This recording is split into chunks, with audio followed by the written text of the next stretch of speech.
trying to stand in the middle of the road, and I'll keep saying it, I'll say it again. What did Margaret Thatcher say about standing in the middle of the road? You get knocked from both sides, Steve. Oh, I don't think he's really standing in the middle of the road, Raheem. I think it's just lip service. He owns the defund the police free, and the dismantle the police. I think he owns this.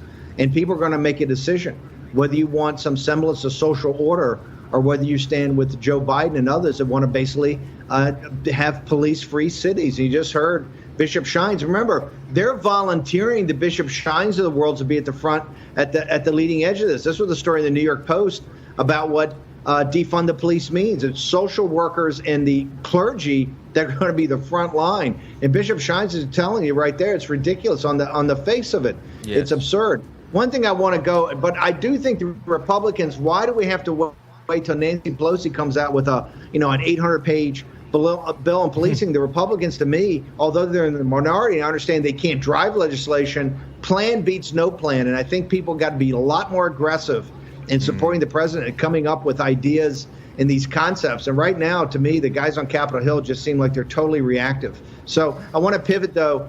We got a few minutes in this segment. Is talk about it's his funeral today in Houston. But one of the things, Mr. Floyd was murdered in cold blood, by these former police officers. That's all going to be adjudicated in the legal system. But one of the things that people I don't think are talking about, and this is buried in a New York Times story, is that Mr. Floyd, I think, had coronavirus, right? Which is the CCP virus. We know this came from Central China. We know the CCP hid it from everybody. We know they exacerbated the problem once they knew they had to get it throughout the world. Mr. Floyd had this horrible plague that he had coronavirus. I think he was being treated for it, but he had coronavirus.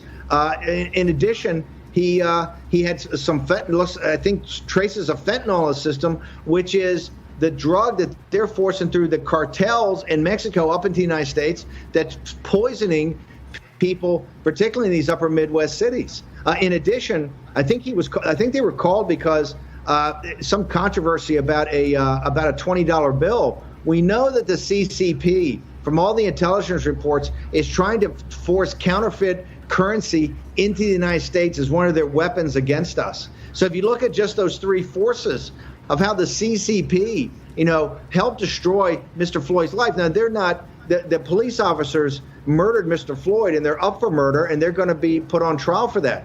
But people can't miss the point of what's happening into our big cities in the United States, that the effort of the Chinese Communist Party is more active than ever.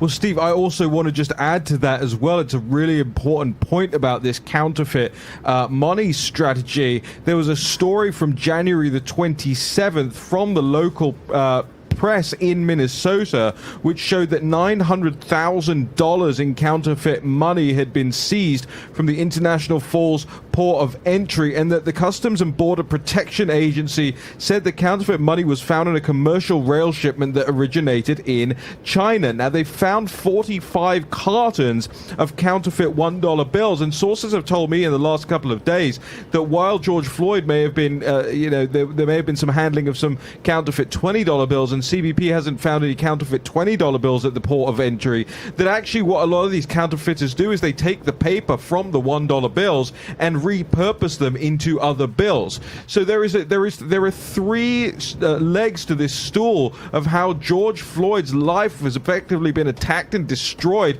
by the Chinese Communist Party before this incident even happened. Steve, we've got about 30 seconds. Over to you.